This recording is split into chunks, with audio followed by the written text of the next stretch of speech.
Meaning of despair. Despair. Despair. Despair. Despair.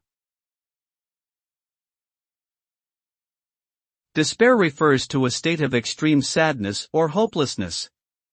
It is a feeling of complete disillusionment and loss of faith in oneself, others, or the future. Despair often manifests as a sense of helplessness and a belief that things will never improve. Those experiencing despair may feel overwhelmed by negative emotions and unable to find any way out of their current situation. The result of despair can be devastating, leading to depression, anxiety, and sometimes even suicide. It is important for individuals experiencing despair to seek help from a mental health professional.